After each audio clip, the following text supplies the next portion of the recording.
ఏలూరు జిల్లా దెందులూరు మండలం జోగన్నపాలెం ఎంపీయూపీ పాఠశాలలో భోజనం తిన్న విద్యార్థులు కొందరు అస్వస్థతకు గురయ్యారు. వారికి గోపన్నపాలెం పీహెచ్సీలో ప్రాథమిక వైద్యం చేయించిన అనంతరం మెరుగైన సేవల కోసం ఏలూరు సర్వజన ఆసుపత్రికి తరలించారు. పాఠశాలలోని గ్యాస్ పొయ్యి పనిచేయకపోవడంతో వంట మనిషి ఆమె ఇంటి వద్దే బంగాళదుంప కూర వండి తీసుకొచ్చారు. అయితే అది సరిగ్గా ఉడకలేదు.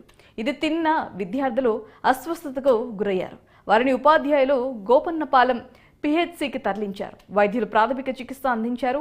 దెందులూరు ఎమ్మెల్యే చింతమనేని ప్రభాకర్ డిఎంహెచ్ఓ పీహెచ్సీలో విద్యార్థులను పరామర్శించారు. విద్యార్థులకు పరిశుభ్రమైన ఆహారం అందించడంలో నిర్లక్ష్యం వహించిన పాఠశాల ఇన్ఛార్జ్ ప్రధాన ఉపాధ్యాయురాలు ఎం సుజాతకు సోకాష్ నోటీసులు జారీ చేశారు.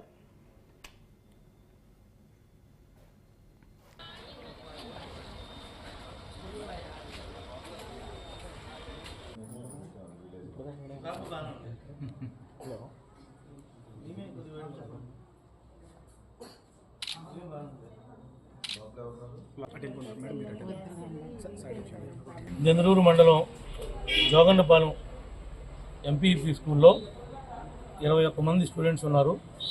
అక్కడ మిడ్ డే మీల్ ఫుడ్ ఏదో పాయిజన్ అయిందని చెప్పి బంగాళదుంపలో గ్యాస్ స్టవ్ సరిగ్గా పనిచేయకపోవడం వల్ల ఆమె ఇంటి దగ్గర వండుకొచ్చిందని ఇక్కడ అడగగా తెలియవచ్చింది.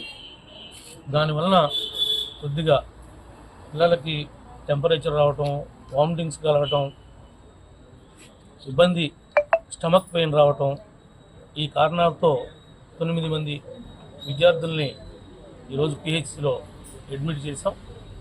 అబ్జర్వేషన్లో ఉన్నారు. ఎవరికి కూడా ప్రాణాపాయ పరిస్థితి లేదు. ఏదైనా మంచిదనే ఉద్దేశంతో వీళ్ళందరినీ ఏలూరు ప్రభుత్వ ఆసుపత్రికి అబ్జర్వేషన్లో ఉంచడం కోసం పంపించడం జరుగుతుంది.